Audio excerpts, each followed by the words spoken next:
This is the Annex, a sociology podcast. I'm Joseph Cohen from Queen's College in the City University of New York. Today we're going to talk about the relationship between science and money with a sociologist who's taken a novel and insight-generating approach to the question, what happens when the money runs out?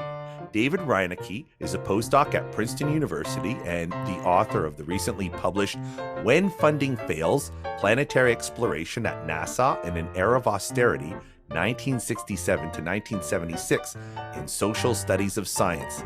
The article takes a close look at what happened to the work of scientists working on NASA's Mariner 10 mission, a massive scientific endeavor, after facing large cutbacks. Science and Money with David Reinecke of Princeton University, coming up next. Our discussion was recorded on April 8th, 2022.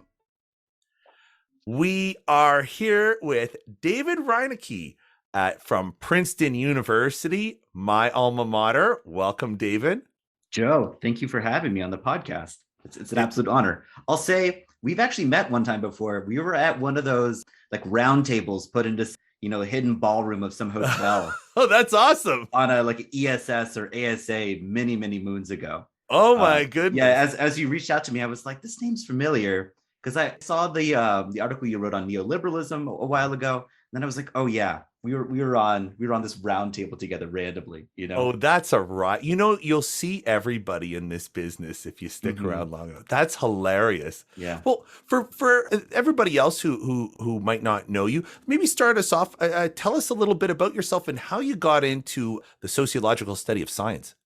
Yeah. So my background is an undergrad. I did the history of science. I thought I was going to do that. And then by chance, I met some sociologists, including Paul DiMaggio, who's, used to be at Princeton, now currently in NYU. And he put it to me thusly, so long as people are involved, you can study it sociologically. And I was like, yeah, I never really thought about that. And so it really just kind of opened up this entire world in which disciplinarily I wasn't being, limited or narrowed in terms of my focus. And from there, I just went off to the races. My dissertation was slightly different from the work we're going to talk about today. It was on the deregulation of network industries in America. It was largely a kind of historical economic sociology and political economy. But I've slowly transitioned over, I would say, the past couple of years to studying space scientists. So not only going into the archives, but also interviewing a bunch, a little bit of participant observation. Oh, really? Yeah, nice. What's that? How did that work? What's the participant observation? It's always awkward, right? Like there's no way if you're not a hard scientist and you go to a place like the Jet Propulsion Laboratory, you don't really have the bona fides to be taken seriously. So you have to be a little naive, you have to be a little awkward, you have to be a little bit of a fly on the wall. But I found actually surprisingly, because right now within the sciences, there's a lot of attention on issues of things like diversity, equity, and inclusion. So then all of a sudden I show up as a sociologist, like, oh, please come nice. Talk to us. Please talk about these issues, because they're under a lot of pressure now in order to hopefully more than lip service, but try and resolve some of these ongoing issues, right, that are probably plaguing all the sciences. That's awesome, because I would imagine it'd be more like you go to the cafeteria and you go like, hey guys, I'm a scientist too, a sociologist. And they'd be like, Right. Everyone turns their back to you. Yeah. It's like you're like back in high school all of a sudden. Yeah. Or it's more like, of course you are. Isn't that nice? Yeah. But I'll tell you, the engagement was very, very interesting, because I got to tell you, I really enjoyed the papers that you wrote. This study on Mariner 10 was really interesting. And well, you know what? Let's get into it. Maybe sure. These things are probably best told as like a narrative history. But wait, maybe before we do that, let me roll back.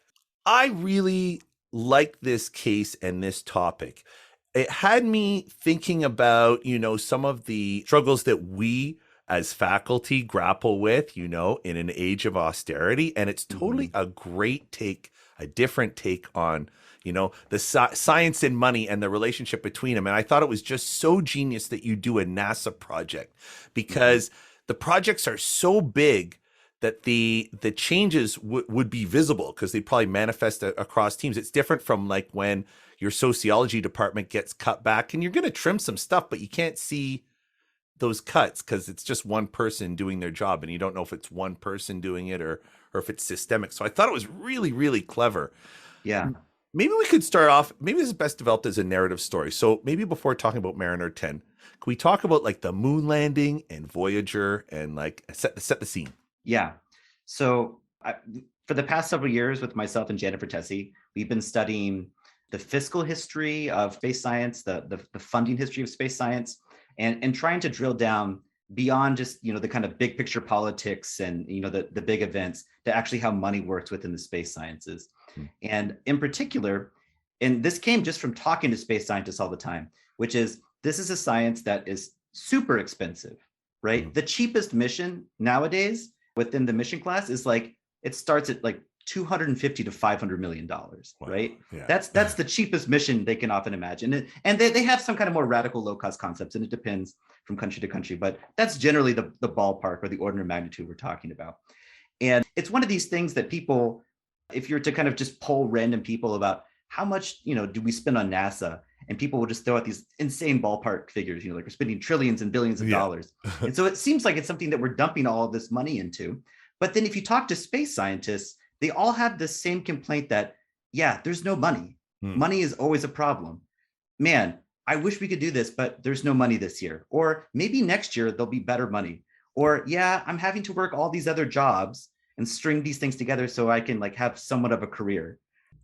And it's these kind of things where like from the outside, it's like, oh, this must be the best science, right? Like they're flying into space, they have all this money, everything's gold plated, right? You always see these complaints about things cost too much or what have you. But within the field, the perception is, and we can get into if it's real or it's reality or where we set the line, but there's this constant perception of continual austerity. Yeah. And that's the thing that kind of set us down our path, which is, okay, if that's the perception, well, then where does this manifest within the science, right? How do people not only perceive it and talk about it, but what does that mean for the science that they do? What does it mean for the questions that they ask? What does it do for the way in which they imagine their community and how their community might develop down the line? What does it mean for junior scholars who are trying to get a job, right? What does it mean to grow the field if there's no assurances that there's going to be money or resources or interest for you in a 5, 10, 15, 20-year period? And what's very tough in the US case, and we'll come back to this again, I'm sure, as we talk about this, is that the timescales to explore space are very long. Yeah. Right. If you're going to another planet, say you're going past the asteroid belt to the outer planets, it's going to take you 5, 10 years, maybe even just to get there. Right. Yeah. And then it might take you 5, 10 years or longer just to build the spacecraft to get out there. And then by the time that the data is coming back and you're starting to analyze it, the person who proposed the mission may have already retired or in some cases died. Right. So they're thinking on these very long timescales, which means a lot of money automatically. But in the US context, the budget is renegotiated annually because this is federally funded. This is state funded, right? And so there's this constant mismatch and worry every year as they go through the budget cycle. Like, is this the year that we're going to get hollowed out? Is this the year that they're going to ask us to cut back as you're still trying to hit this target, 5, 10, 15 years down the line? And that's what happened with the case that we talked about, or I talked about in the article of Mariner 10, which is they're trying to plan this ambitious mission to Mercury and Venus in the midst of a massive drawdown of science support that's coming in the aftermath of the moon landing, right? So just to clarify, when you imagine a NASA project, you imagine that someone's like, well, we're just going to give you $10 billion and here it is in a bank account and everybody thinks it's rock solid. But what you're saying is these are enormous projects and you do all the work this year and maybe the money might run out next year, maybe it might not. And so you have scientists who are always dealing in sort of a financially precarious environment. 100%. All right. Yeah. And the study of economic precarity, it's now a huge buzzword in economic sociology. And everything that we've seen in, say, like the gig economy or the economy elsewhere has entirely been replicated. Oh, really? In space sciences. Yeah. I mean, there's the swell of postdocs and temporary, like all these things that are that there's maybe only a few recipes that you can do in the face of austerity, and it doesn't really matter if it's in the sciences or delivering food, right? It's going to be similar kinds of economic formations. I guess so. Temp contracts and just under different names with fascinating. Okay, so the environment. So after the moon landing, I guess everybody thought they were going to be living on Mars and we'd be pouring trillions of dollars into space program till we live on the moon and things like that. But it didn't Mhm. quite pan out like that. And Right. so tell us what happened with the Voyager. So the unfortunate thing for space science is that it comes of age in the 50s and 60s where there was all this enthusiasm Hmm. for space science. It might be one of the most disastrous things to happen to this field. So it comes of age in the 50s and 60s where the sky was the limit. The government at one point in 1966 spent over 5% of the federal budget on the space program, Wow. right? So in 66, we were spending more on the space program than we were, I believe, on schools. Oh. more than we were on a lot of the social programs of the Oh time, wow. which had just come into being, right? And if you're forward looking and you're riding that gravy train, you begin to make very ambitious plans. Right. And starting in the early 60s, as they're looking forward, they realize that the Apollo moon landing, right, sending and returning astronauts to the moon, we're going to do that. And then what comes next, right? It's always what comes next. And assuming that NASA's budget was going to stay roughly the same, I don't know how it could ever stay at 5%, but assuming that it was going to be, roughly in that ballpark or what have you, they begin to make very, very ambitious plans. Okay. Space stations, sending astronauts to Mars, dramatically expanding space science, so not only putting space telescopes in orbit, sending and returning probes to places like Mars. And the mission that I talk about comes out of the failure of this one mission known as Voyager, which was this exceedingly ambitious Mars mission in which I think everything that everyone asked for kind of got put onto that mission. Okay. Right. And by 65, 66, 67, it's quickly spiraling out of control. It starts as maybe $1 billion mission and then your dollars. And by 67, there's like, it could be upwards of $3 billion or Right. more. And that was perfectly fine when the budget was very big. But post 69, as Nixon enters the White House, as America collectively begins to tighten the belt, as they look for places to cut, and they're like, oh, why are we spending so much on this space program? Right? When we're trying to tackle inflation, grow social programs, we're fighting wars abroad.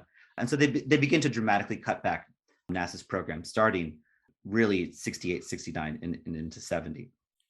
And this is the background for the mission that I talk about. So they begin to immediately cancel a lot of these ambitious missions. Mm-hmm. They dramatically scale back a lot of these programs.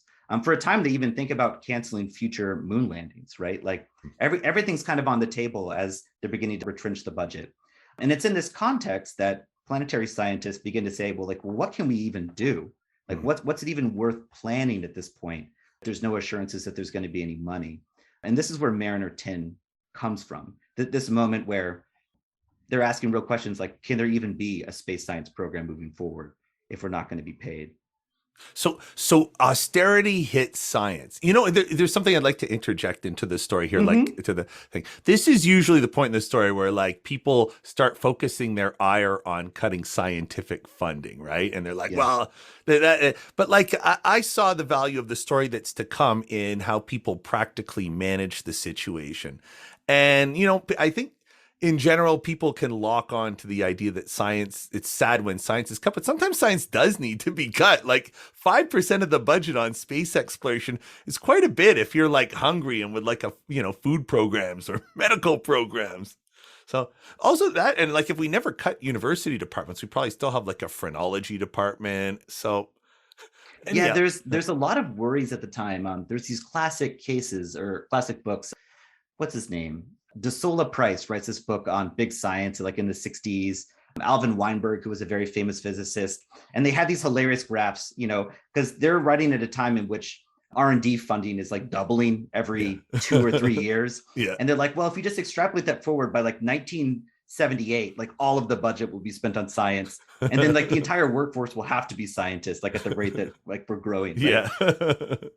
So yeah, like there's real concerns in this period. And as much as I think everyone can get behind space exploration and it's cool and rockets are awesome, like all these things, we don't have to preach into the choir. Like you don't have to tell anyone that NASA's cool. But no, there's real priorities that have to be met with a finite budget in this period. That forces this very hard look about what can we do, what's possible, how should we move forward. And it's in that context that you see Mariner 10 move forward as a way to kind of defensively do space science, but for on the cheap, Yeah. right? So let's talk about Mariner 10 then. Yeah. What was it? How did this project come into being? And what was remarkable about it? So Mariner 10 came, it was in the last influential series of Mariner probes. These are robotic probes sent to the inner planets, right? So Venus and then Mars and then eventually Mercury. It was the first effort to see if it was even feasible or possible to send robotic probes to these other planets to kind of either fly by them or orbit around them or what have you. And it wasn't even supposed to happen, right? So they weren't even planning on a 10th Mariner series. But as the budget gets cut and they're looking for things that they can do for not a lot of money, they find this mission concept. It's almost kind of like, are you familiar with the garbage can model of organization? Yeah, totally. Explain it Yeah, though. yeah. Explain it. Yeah. Yeah. Like that's what Jim March and Olson or whatever. Yeah. So like it's this idea of organizations where cause and effect or like means and ends are not Like connected. problems and solutions. Yeah. Yeah, problems and solutions, exactly. Yeah. And what the organization does is basically they just root around in the garbage can Yeah. for both problems and solutions, right? And then put them Match together. them up. Yeah. And then match them up. And that's basically it's actually happening at the same time as Mariner 10. So maybe it's a very that's funny. cynical look at bureaucracy. Yeah. So it'd be like there's a whole basket of problems, and you're like, oh, Bill from web programming isn't working. So maybe we can solve like this department's problem with a new website. Exactly. And then you're like, all right, now that's done. What's the next one? Exactly. So in this context, they have a dramatically scaled back budget. I mean, we're talking in the span of 3, 4, 5 years, cuts upwards of 60, 70, 80% in their budget, right? Wow. Yeah. And so they're like, well, what's even possible? And then they find this mission concept to Venus and Mercury, and they realize that it can be done for on the cheap if it uses this gravity assist.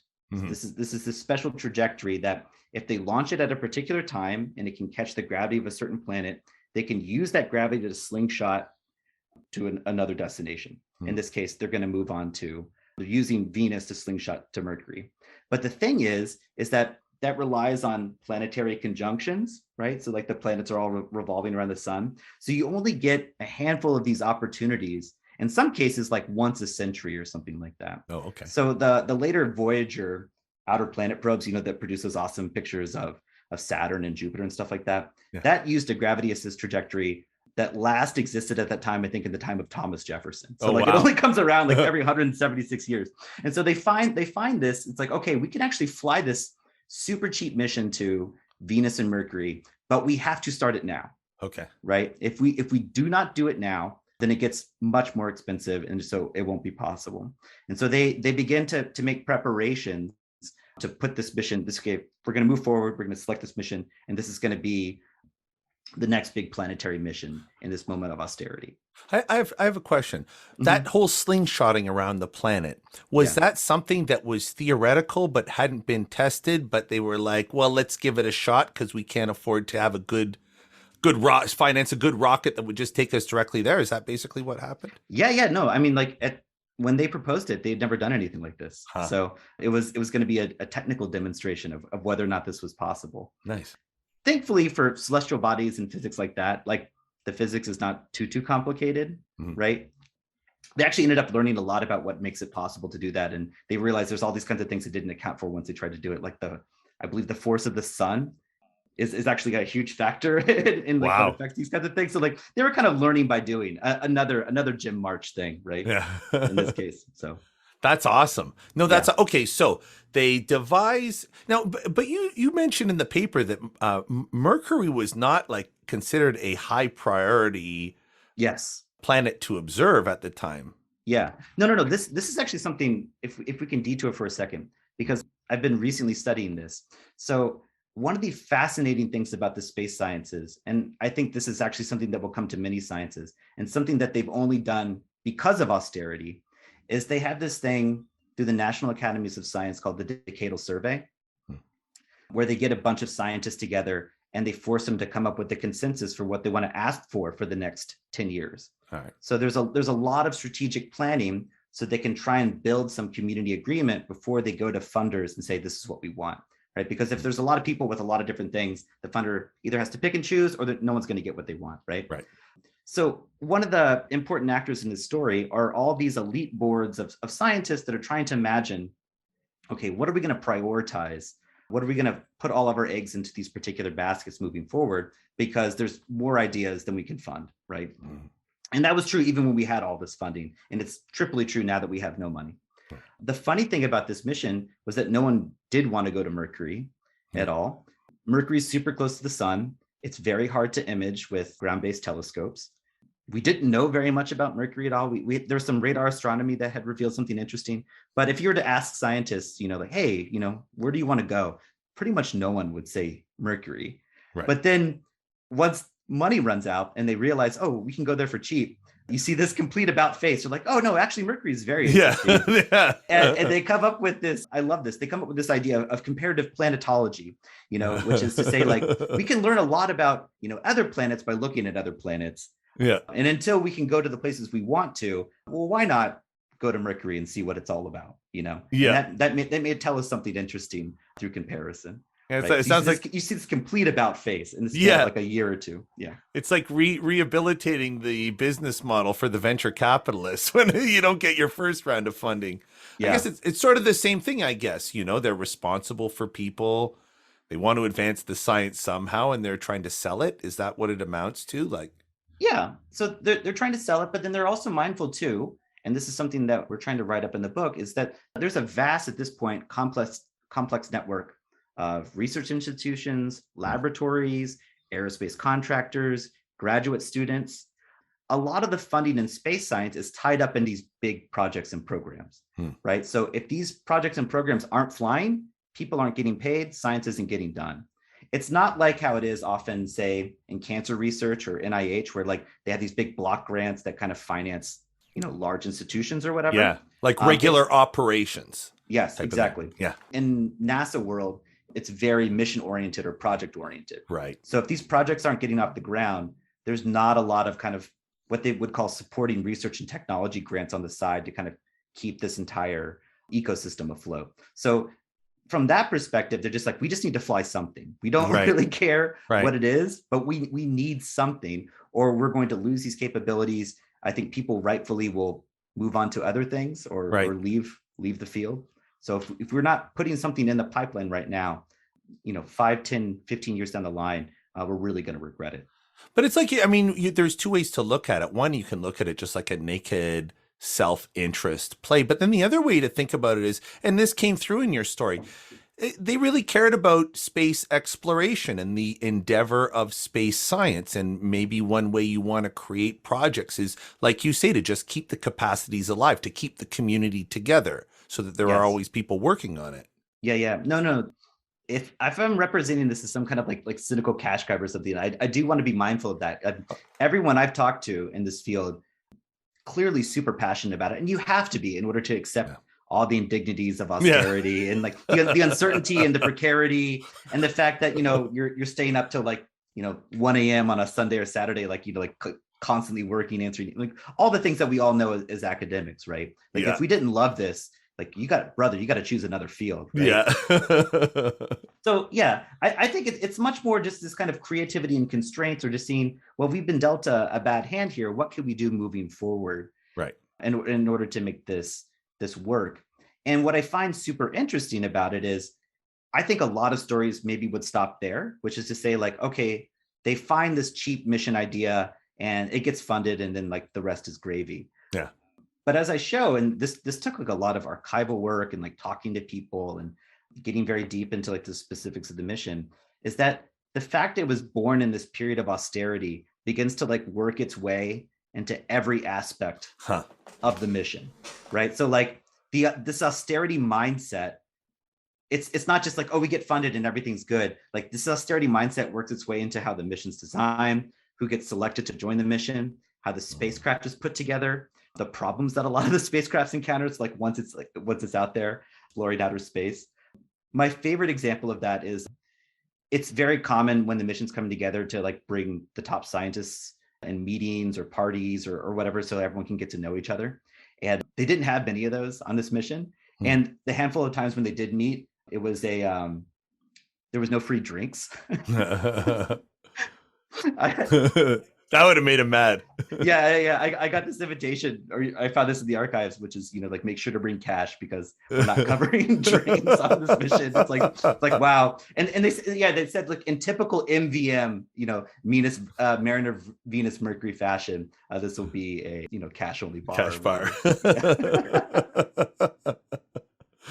That's awesome. Okay, so let's talk. How did it pan out? So there. Wait. Well, let's get into this. So, what's interesting to me in that is you're telling me the whole field began to develop sort of a joint cognizance of the operational conditions that the whole field was operating in. Everybody developed an austerity-minded mindset. How did that concretely manifest when people were making decisions about their contribution to the Mariner project? Yeah. And so when I say the community, I think more concretely, I mean within the project itself, right? Which is, Okay. several hundred scientists and engineers and technical support staff. So as they're going through the process of putting this mission together, the organization that ends up building and flying the mission, which is the Jet Propulsion Laboratory, which is a part of Caltech out in Pasadena. Huh. There's a lot of things that are going on, and you can read the paper if you're interested. This is to the audience, but they decide, as a kind of gamble, in order to win support and win the mission and have NASA fully fund it, they commit themselves to a fixed cost for the mission, which had never been done before. The typical way in which these missions often were funded, and still continue to be funded in certain cases, is a kind of cost plus contract, which is, okay, we're going to say this is how much it's going to cost, plus profit, plus all these other things. And then if the budget goes over, it goes over. Like, we're doing amazing, important science. Like, right. It's tough. Like, you try and do this and see if you can do any better. But on Mariner 10, they made this upfront commitment to say, basically, we're not going to go over $100 million. Yeah, it was like the space engineering equivalent of IKEA. Mm-hmm. When IKEA is like, we're going to have a bed set that's $99. Now let's work backwards. Yeah. And like, the bed might be very small. Yeah. There might be like no material in it, or like it's like a little bit of veneer, or like whatever costs for $99. Or you can sleep in it. Yes. It works. For how long? I think it's another question. Right. And importantly, and it's kind of wild because they're doing it in this period of high inflation. No adjustments for inflation. No, basically, like they sign it, and a historian at the time remarked it was like a letter signed in blood. That no one had ever done this before. It was very wild for them to imagine committing up front to something, especially because they hadn't built anything yet, right? And so they start with this cost target in mind, and then, exactly as you're saying, work backwards from that. Doing all the things, some things that you might imagine, and some things that were quite innovative. One thing was, okay, why build things new, which was pretty standard in a lot of missions? Why don't we just go into the basement and see what we've already built? Yeah. Right. And so they go looking for all the past Mariner missions and things. They're okay. Oh, we can borrow this subsystem from this, and I think this camera might work from here. Taking all the parts they can. Yeah. They start holding way less meetings. They start requiring way less in terms of paperwork, which, nowadays we send emails, we communicate, it's very easy. But if you think back in the 60s and 70s, reducing paperwork meant reducing typists, reducing printing budgets. There's like a lot of material things that, like, we're very fortunate that we don't have to deal with. Yeah, for sure. That were very real costs on these kinds of missions. So, although those were also jobs that were lost, right? 100%. Yeah. So it's always a plus minus. But yeah, go on. No. The other thing was just trying to have as small a team as possible. And this is something that I've gradually learned, and why I think sociology and economic sociology is completely relevant to the study of science and money. If you look at where most of the money goes in these big science projects, it's not going to like sophisticated beryllium-coated mirrors and nuclear power sources, or tunnels underneath the Swiss mountains. Most of the cost then and now goes to people, and people who are highly trained, so they're very expensive, right? It really is industrial policy of a kind of hidden industrial policy. Yeah. And that has this kind of, it has a kind of frankly sad implication for a lot of these missions, which is, if you want to keep the mission cheap, you just have to cut people out as much as you possibly can. You have to keep the teams as small as possible. You don't want a lot of redundancy. It has this stunning implication, which is, if you want to keep the mission cheap, you just have to make it as small as possible in terms of people, which means cutting out as many people as possible, keeping the teams very, very small, or relying more on graduate student labor. for Right. example. Or yeah, or bad work conditions. Yeah. Yeah. We're like right back to economic precarity and things like that. Yeah. So they really go out of their way to reinforce this austerity mindset. They hold cost seminars where the goal is, as they say, personal indoctrination into the cost orientation of the mission. Yeah. They, almost like a Glengarry, Glen Ross kind of thing. They put these signs up, which is like, do only what is essential. Yeah. Right? These constant reminders to try and find economy wherever is possible. They get a lot of scientists on the mission who have a lot of direct experience with past missions, and they tell them, do only what you've done before. We don't want you proposing anything new or radical or wild. Just Right. come with what whatever you're good at, and please do not try and upgrade the science Yeah. or ask for something. Yeah. Right. And so you see a lot of, I mean, it's frankly, they call it turning brain power into rocket power, but we call it kind of just like entrepreneurial, Yeah, like innovation. institutional entrepreneur and innovation, right? Trying as hard as they possibly can to find all these different ways to shave off a dollar here or there. Yeah. And it kind of magically it works, right? It does end up being built. It's delivered on time. It's delivered a little bit under budget. Mm-hmm. It does fly. It does complete its mission successfully. It returns the first photographs we have of Venus. You can still see them today. It returned the first images of one side of Mercury, which were the only images we had of Mercury until NASA sent Messenger in 2011, right? So it was like the first and last time we went there for a very, very long time. Mm-hmm. But as I detail in the paper, the spacecraft almost from the get-go was janky, right? Yeah. It didn't particularly work very well. It was prone to malfunctions. It required the constant intervention and babying by teams on the ground, sometimes 24/7, to have it limp through its entire mission. And there were several moments where they were convinced that the mission was done or it was over. And it actually, I mean, it performed admirably, but it just required just constant care and managing. Yeah. Okay, let me sort of unparcel this, because this is a part of the paper that like my mind sat on and I enjoyed contemplating it.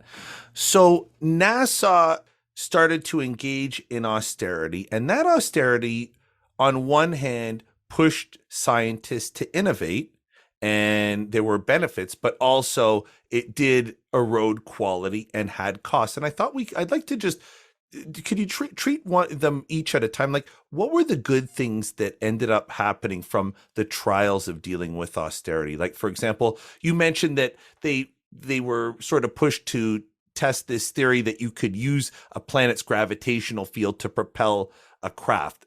And we still use it. Apparently, you're saying we still use that method. Were there other innovations like that? Yeah. So along that line, it uses this gravity-assisted trajectory, right, to go to Mercury. And then this Italian mathematician, Bepi Colombo, who Europe has an upcoming mission to Mercury, who's going to be named after this guy. He realizes that the orbit of the spacecraft around the sun is roughly 2 times the orbit of Mercury. So if they're to do yet another gravity-assisted trajectory around Mercury, they could come back to Mercury a second or maybe even third time. Okay. And this guy just shows up with these calculations like, hey, like, what about this? And they're like, hey, you're right. So, and this is a great example of turning brain power into rocket power, which is just like using some simple math to say like, well, it's actually possible to actually extract even more, like wring even more from this mission. Yeah. Without having to kind of significantly upgrade the craft or reimagine the mission, right? If we just a slight, correction maneuver at a certain point, and we can get another pass to collect more data. It's in terms of science per dollar, and this is something that people on the mission would love to brag about for decades to come. It's one of the most productive missions ever, right? It's exploring, in this case, we'd been to Venus previously, but not with the instruments that were on board, and we'd never been to Mercury. So it's making profound new discoveries of a place that we'd never been to before, right? It dramatically expanded both Venus and Mercury science in one fell swoop, just from a very quick flyby. It proved that you could deliver these missions on a fixed cost, right? Now, how contrived that was and where they had to make shortcuts. And one of the things they argue, and this might be more in the cost rather than the benefit, is there probably were all kinds of shadow budgets or kind of hidden agreements to kind of say like, well, we did deliver it as promised at the dollar value, but the total cost, if you were to put everything into it, probably went over that to a Right, certain right. extent. Also, Like, like solar wind is my understanding. It was yeah, also. yeah, they improvised solar sailing as a Uh, way to kind of continue because they ended up venting a bunch of gas accidentally for uh, this, trajectory correction maneuver. so, Yeah, I mean, it's a pretty remarkable mission that it flew, period, right? yeah. So I think just the demonstration of that it's possible to do this, it really sets the kind of imprimatur moving forward for a lot of similarly sized missions. Right. So Yeah. on one hand, you can look at it and you can say, there was sort of, what is it? My necessity is the mother of invention, or something Yeah. along those lines. And Mm-hmm. and we discovered things. Sounds like they borrowed from old projects, though. It's like one of those things where you might be able to pull it off once in a while, but soon there's no more equipment in the basement, Yeah, or something yeah. like that. But on the other hand, you point out that like there were problems. It's not all just you cut it and everything's roses. So what were the sort of the drawbacks? So I think the language I would use here in the 90s, it got really popular for NASA again to try and fly these small missions, right? Through the 70s and 80s, the mission sizes had grown enormous. They grown to like what some were calling Battlestar Galactica projects, right? Just like enormous behemoths that took like decades for them to realize, Yeah. right? You could think of things like the Hubble Space Telescope as kind of a classic example of that. Mm. And so in the 90s, there was this idea, this philosophy called faster, better, cheaper, right? We can fly these faster, better, cheaper missions. And if you talk to aerospace engineers, they'll tell you you can't have all three, Right. right? You gotta pick two at best. Yeah. You can definitely have it faster, right? That's totally possible. Like you put more people on it, you figure out the systems engineering, you parcel out the jobs or subcontract them, whatever. That can totally be done. It can certainly be cheaper, especially if you're creating a cost cap on the mission. If you sign a contract and it says it can't go above this level, or we cut your funding or we cancel it, then people will find ways to make it possible. But whether it's better, I think that's the really ambitious thing. And what you saw after this mission was there was a recognition like, yeah, we can do these things faster and cheaper, but often by accepting implicitly, if not explicitly, more risk baked into the mission, right? So like, okay, we rushed this out and it was not the best thing we've ever done. We probably shouldn't expect this to be this super high reliability super spacecraft, right? Like the fact that it even did anything at all and returned some data is acceptable. Like right? it panned out well, but it could have just made a beeline into the face of Venus, and that would have been it. And that's precisely what happened to several of those faster, better, cheaper missions. So like, Interesting. there were two Mars Polar Lander and Mars Climate Orbiter, and those are kind of famous because like in one instance, a person mixed up, like feet for meters or something like that. No. Yeah, and that actually did go like right into the Martian surface. And then another one, there was a bit of programming that it was like when to shut off the rockets as it was descending to the surface of Mars or what have you. And it had some like gyroscope on board. So like when it had some kind of sufficient rumble, like, okay, that's the touchdown and you can turn off the engines. But then there was a rumble in the engine. So the engine turned off like 100 meters above the surface. Oh, it just went plummeting to the ground. And that's something they only found out later on, like as they're doing these kind of very detailed, right, post-mission autopsies. And it kind of pushed NASA away from this kind of faster, better, cheaper concept. Right. So I think that's one of the bigger costs. The other thing, and this is something that continues to be a huge issue, you talk to anybody in this industry, is that there's just a lot of free labor expected on these cost cap missions. So if you're on one of these like big flagship, sky's the limit. So for instance, very recently, there was this huge space telescope, the James Webb Space Telescope. It's already cost like $10 billion. It's taken them 15 years to build it. The entire astrophysics and astronomy community is like betting on this one mission. Yeah. It finally got out to where it is. It opened, everything seems to be fine. On that, there's not a lot of pressure necessarily to manage costs, or there has been some, but not like on Mariner 10. But on these smaller cost cap missions, where there is a lot of pressure to manage money, you see a lot of what they call donation of labor, right? Yeah. And that's very, very common. People, they've estimated underreporting labor costs 20, 30, 40% sometimes. Yeah. In order to get the numbers to fit. Not unlike a lot of, sorry, go on. Yeah.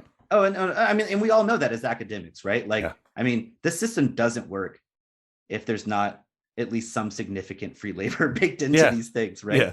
We're not being paid for every hour that we're grading or coming up with lesson plans or any of this kind of stuff. Like Though, on the other hand, I was reading your paper and I was thinking about, right now I'm studying content creators.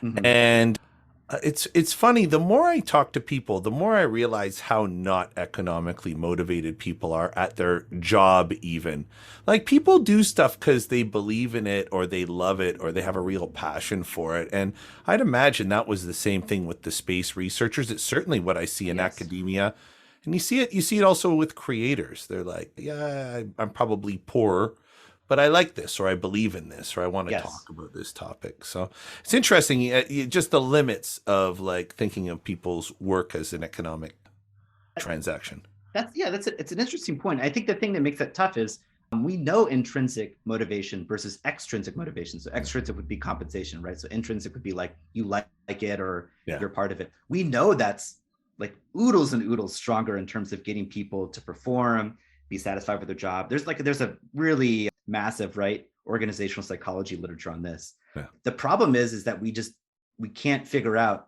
who's intrinsically motivated Yeah. or not, right? It's very difficult to kind of screen people and say like, oh, this person obviously like would do it for free if they could. Yeah. And there's a lot of self-selection into these kinds of positions, right? Where if you've made it this far, you You're don't in. no Yeah. yeah, no one has to convince you to do this. No one has to convince you to send that email at 1 Yeah. a.m. You're doing it because you can't imagine anything else in certain instances. I guess the problem is if managers recognize this characteristic in their workforce and they try to take advantage of it, then you have like that UCLA zero compensation Yeah.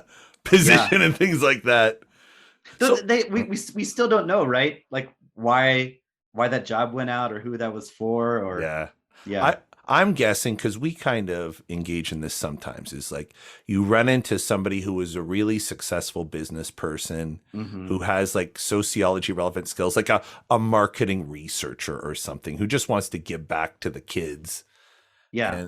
And so you do But not get only give back to the kids, also put like on their resume, like I've taught at the following places. yeah, And well sometimes you yeah, get that too. yeah, Yeah. yeah. A lot of adjuncts I believe like are there are two types of adjunct populations that I sense. One is people who are doing this as their primary economic activity, and then there's people who are purchasing this as they don't even care about the money. Hmm. Like they're doing fine. It's more like they either want to say they're part of a faculty or they just kind of want to be involved. Like they just Yeah, like being at universities and stuff. yeah. So No, and make no mistake, like the overhead at your modern research university is amazing, right? Like library access, access to all kinds of yeah. materials and fringe benefits. Like there's a lot there.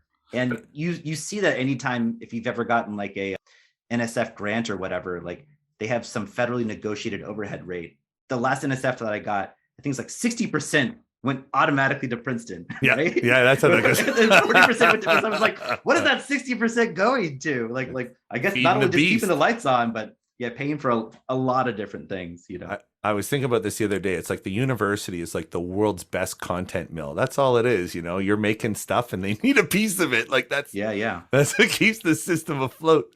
So wait, in the grand scheme of things, this Hmm. Mariner story, Yes. it what did it teach you? Like how did it change your views on science and the role of science and money? Like what shifted for you through this whole experience? There's a lot that shifted in the process of following this story. So I think there's a couple things that pop out. So one is, and this may just be a convention of this literature or how people talk about it, we often see money and science as separate. And Hmm. that kind of makes sense because scientists do science. There's this vast literature that scientists don't care about money. They care about things like discovering or citations or, as Thomas, or not Thomas Burton, Robert Burton said, right? The greatest honor you can have as a scientist is like they named a law after you, right? Yeah. The eponym, like Yeah. that's somehow some consolation prize for just like years of just not being paid and like, Yeah. working in a basement. Like, hey, it's my law, like Reinecke's Yeah. law, like, like people will remember me.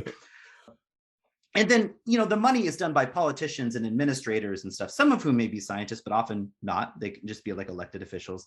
And so in that sense, and this is a classic thing you see all the time in economic sociology, you see money and science as these kind of separate spheres, right? As Mhm. Viviana Zelizer would say.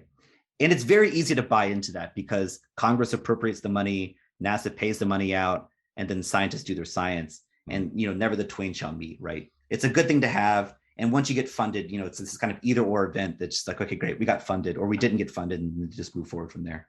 But what you see in this mission is that money and science are like never far apart. They're like, Yeah. oh, they're always interconnected, or creating friction, or like whatever mixed metaphor you want to use. Yeah. And physical realities were shaping scientific realities and vice versa at all times throughout this mission. And to what extent does that describe normal scientific practice? Well, I think that's an empirical question. Yeah. But this kind of limited or austerity mindset has come to a lot of different sciences. So I wouldn't be surprised if these kinds of practices, or these kinds of worries, or man, we just have to find some kind of science that we can do under this particular constraint, Yeah. probably does describe a lot of what it means to do science nowadays, even in fields that are, at least on its face, seem like they're well funded, Yeah. right? It's complicated, you know. I also remember having understanding the role of money when I started to serve on the executive, on the executive team in my department. And I realized we had an annual payroll of like $3-4 million. And I Mm-hmm. was like, wow, this is a large societal investment in making a public school sociology department. Yeah. You complain about how little people spend on sociology, but on the other hand, when you read the salaries, you're like, this is actually a substantial investment.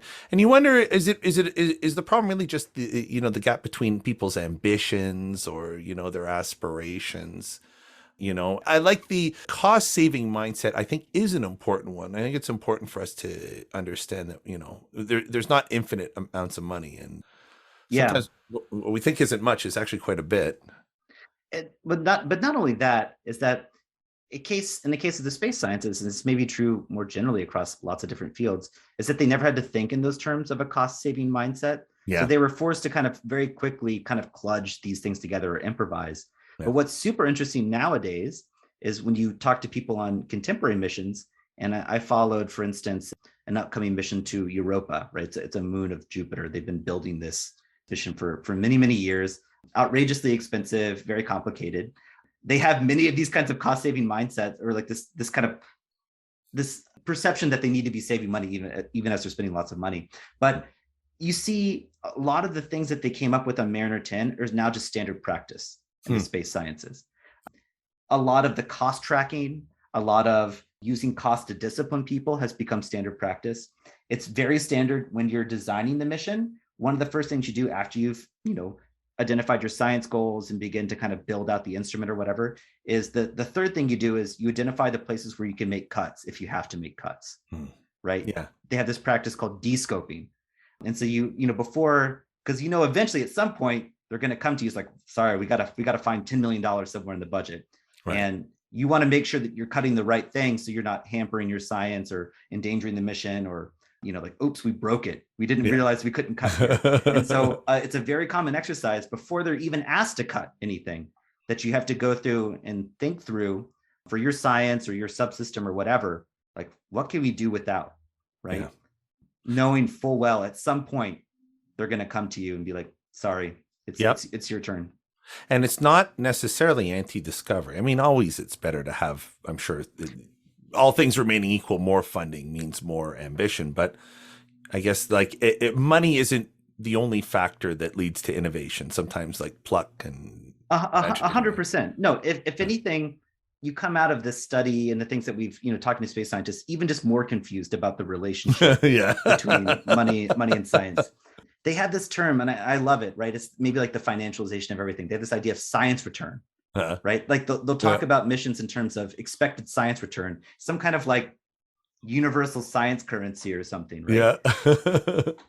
And the relationship between money and science return is very ambiguous. There's lots of people who say, well, look, let's look at the most expensive missions and what have we gotten out of it, right? Yeah. How many papers or how many discoveries or whatever. And then it's like, well, let's look at these smaller missions and what do we get out of it? And sometimes it'll be the same number of papers, or Yeah. even like Nobel Prizes or something. So like, there's no obvious relationship between money and science, at least in the cases that I've studied. Yeah, there might be different kinds of financial realities that enable you to do different kinds of things, but it's not always clear to me that more money is always better, you Yeah, you know? said some of the problems that they ran into Mariner 10, the experts said, yeah, we would have had that we would have ran into that problem in our better finance missions as well. It's like money doesn't solve everything either. Yeah. Well, yeah, and money doesn't solve everything, in part because, and this is one of the things that we're trying to write up and trying to wrap our heads around. It's very confusing. Money is just one currency on these missions, and it might not even be the most important one, right? So time is also super important, schedule, especially if, in cases like this, you have to launch by a certain date or the mission doesn't happen. So you might spend infinite amounts of money in order to make that schedule, because if you don't make that schedule, then the mission doesn't happen, right? Mass is very important. It's hard to put things in orbit, right? Like basic physics, like the rocket is like 95% fuel to put like 5% in orbit. Right. So every place you can save like a kilogram or whatever, that might be worth even more than money. And sometimes they go to great lengths. There's even these kinds of like internal like mass markets that form on these missions, trying to find like, oh, good, you could save a kilogram there. Good, I can use that kilogram. Oh, amazing. Because we're going over. That's amazing. So there's all these other kinds of currencies that they're trying to optimize in this kind of n-dimensional space. And if they can also save it money at the same time, golden, right? But that's not always what they always care about. Fascinating. Amazing. Just one more question. Is there a lesson for sociology in here? Like, have you ever thought about that? Like something that we can take from that experience and an insight we can use in managing our own discipline?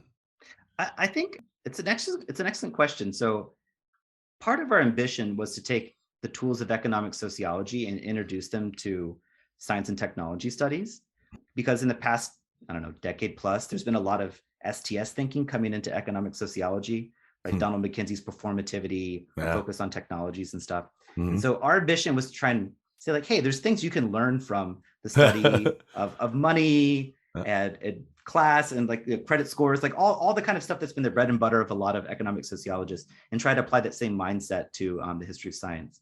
But the thing that I've been kind of mindful of this, of like where we can make these contributions to get like my economic sociologist colleagues excited about things if they don't care about space. And one of them is this idea we're trying to articulate called the trade space. And this is when missions are being formulated, this is where money is transformed into science and science is transformed into money. So you see when a lot of missions are coming together, and this wasn't so explicitly referenced in the article, but it'll be in the book for sure. There's a lot of debates about how to do science, right? There's a lot of debates about how to fly these missions. If the goal is to go to Saturn and explore Saturn, you can do it in dozens and dozens, if not thousands of different ways. And so they have all these kinds of debates back and forth about how to do it. And that's the moment where you see money translated into science, saying like, okay, we could have a very big mission, or we could have 3 smaller missions. Okay, we can do it now. We can do it 10 years later and 20 years later. And you see these kinds of debates going back and forth. And there's a lot of multiple stakeholders involved. Sometimes it's funders, sometimes it's politics, sometimes it's the scientists themselves. But that's really like where the rubber meets the road, where you can see literally dollars being translated into science and science being translated into dollars. This kind of ongoing negotiation until at the very end of that process, it's called exiting the trade space. The mission kind of pops out fully formed. Right. So I'm writing this up as an article, hopefully send it off to some like maybe socioeconomic review or something where this is applying these economic sociology ideas and then showing how the history and sociology of science may be relevant to economic sociologists. And journal editors, keep your eyes open. David Reinecke of Princeton University, thank you very much for joining us today. Joe, thank you. This is wonderful. And I got a comment. Your radio voice, excellent. Oh, thank you. I don't know if you're turning it or not. Like, but like, man, like your voice, like I could listen to it all day. Oh, go on. Yeah. Thank you. Yeah. It's probably the microphone. Yeah.